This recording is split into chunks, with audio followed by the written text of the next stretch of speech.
A traveler abandons crowded airports and follows a coastal wind, letting ferries, trains, and bus routes chart an unrushed itinerary.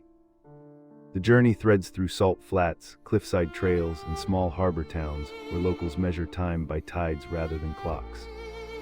In a lone lighthouse, the traveler learns to read stars reflected on glassy seas, decoding journeys not on maps but memories. Night markets pulse with music, unknown dishes, and stories of sailors who disappeared and reappeared with the dawn.